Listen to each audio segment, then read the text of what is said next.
Today, I want to share that in order to succeed, having hard skills alone is not enough, you must also possess soft skills. Soft skills encompass resources like personal connections and social techniques. If you have no friends and your mood is apathetic, it suggests that you have lost your soft skills and need to find ways to integrate into groups without being troubled by group dynamics. Success as an individual is inseparable from the process of being lifted by others.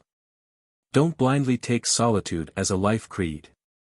There are several well-known ancient sayings. If you can deeply interpret them, you can escape the dead end of social interaction and elevate your social understanding, thus living transparently. Heaven and earth are indifferent, treating all things as mere grass and dogs. Heaven and earth do not act based on emotions, they have the same attitude towards all people, animals, and plants. Beautiful people cannot avoid storms, while impoverished people can still enjoy the air and scenery. The natural scenery between heaven and earth has never been reserved for any one person. Why are many siblings not harmonious? Because parents show favoritism, which makes those who feel neglected extremely angry, while those who benefit become self-righteous. Why are many dinner parties filled with gloom? Because someone receives gifts while others return empty-handed, and the value of the gifts differs among attendees. Why do many friendships fade? Because the balance is broken when it comes to reciprocity. For example, when you are in trouble and a friend lends you money, but when your friend is in trouble, you are stingy. Human nature is such that it always measures your actions with a sense of shame. If your attitude towards others clearly loses fairness, you will be rejected by everyone. Unjust parents will be despised by their children, how much more so for relatives and friends. The essence of interpersonal communication is the exchange of interests, which requires balancing interests, reasonable distribution, and a willingness to help each other in difficult times. In the classic novel The Romance of the Sui and Tang Dynasties, the hero Qin Shubao hesitated when he arrived at a place called Liangji. There was a fork in the road ahead, the left path led home, where he could reunite with family, the right path led to a friend's house, where his friend had recently fallen into misfortune. After a brief contemplation, Qin Shubao chose to go to his friend's house to help solve the problem. People praised Qin Shubao, calling him a loyal friend who would help others in need. Through centuries of evolution, we have come to the saying, to stick a knife in on both sides, which means to help others unconditionally. From a human perspective, if you can give freely to friends and relatives, you probably won't be solitary, and you will receive help in return. Deep down, everyone wishes to be the focal point in social settings, to have their words accepted and their actions valued. However, you may have become self-centered, wanting others to applaud you, which contradicts the inherent thoughts of others. Reflect honestly, have you paid attention to the needs of others? When someone asks for your help, have you truly given your all? If not, correct this immediately. You must believe that those you value will also value you in return. One good turn deserves another. People are often selfish, acting primarily for their own benefit. If not, heaven will punish you. This phrase is particularly used by many modern people as an excuse for selfishness. Why are you selfish and indifferent to others' feelings? You might respond with, if a person does not think of themselves, heaven will punish them. But is that really what the ancients meant? In truth, the original intent of not thinking of oneself is that one must cultivate oneself, otherwise, one will be punished by heaven for a lack of cultivation, rather than for self-interest. Considering both interpretations, you will find that selfish people are the ones who go against the natural order. Those with good character and strong abilities will receive help from heaven. In the explanations of ancient sages, heaven refers to the masses, and a heavenly ruler is the leader chosen by the people. Only a ruler who follows the will of heaven and possesses high moral integrity will endure over time. During the Western Han Dynasty, Emperor Wen of Han traveled around to inspect his realm. Upon reaching the camp of General Zhou Yafu, the guards stopped him and requested official documentation to proceed. Emperor Wen complied, thus earning the people's praise. A ruler who adheres to rules and respects his subjects will gather more followers around him. The Analect states that a gentleman values righteousness, while a petty person values profit. This means that a gentleman places importance on moral integrity, whereas a petty person focuses on self-interest. A gentleman's life revolves around how to be a good person, while a petty person seeks pleasure and enjoyment. A gentleman remains open-minded and calm while facing everything, whereas a petty person worries about gain and loss, constantly calculating. It is clear that while it may be difficult to be a gentleman, it commands respect and allows one to live openly and honestly. In contrast, a petty person, in pursuit of fame and profit, often resorts to unscrupulous methods and is frequently despised and scorned, living both exhaustingly and with a bad reputation.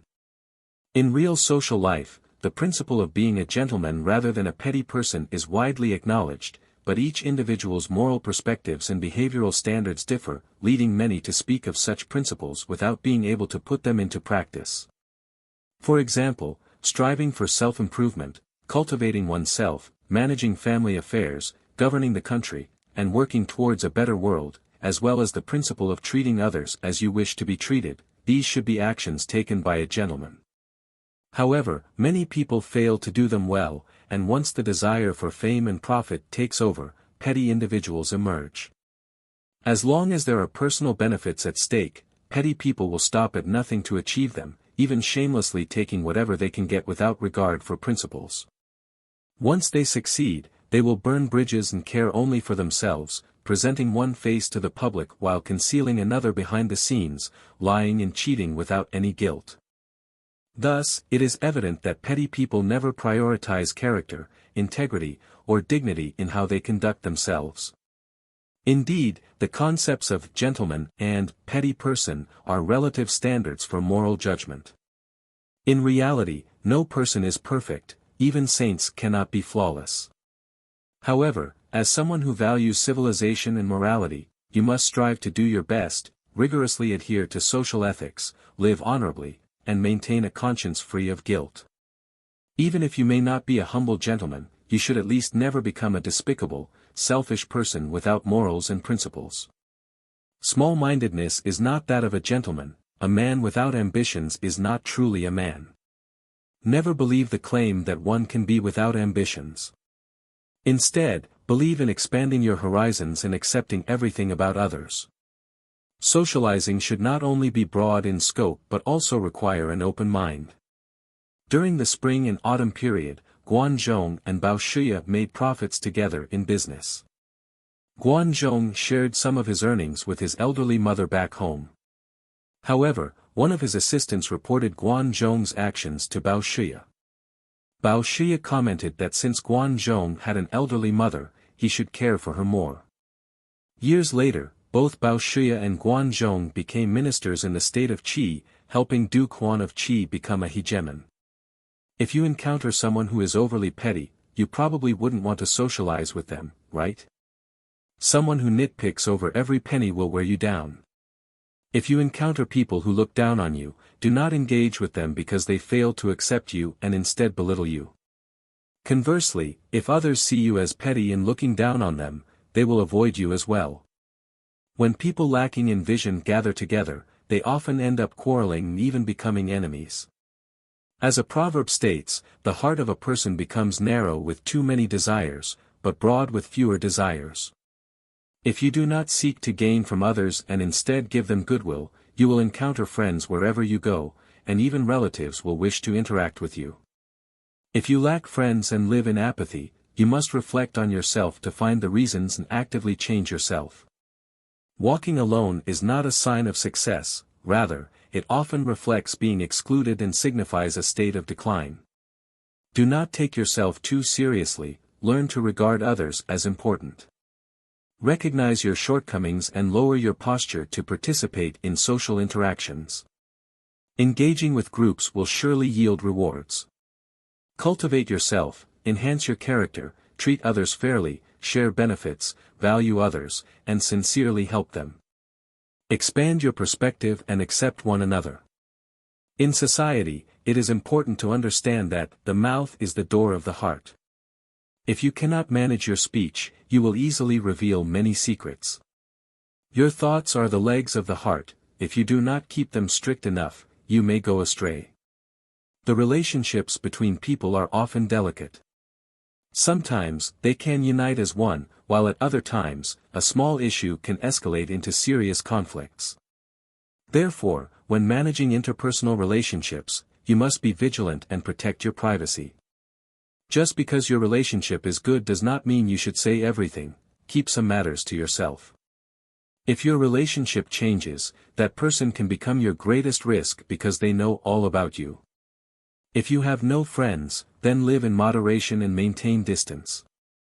In daily life, strive to strengthen friendships through sincerity and be tolerant and understanding towards one another.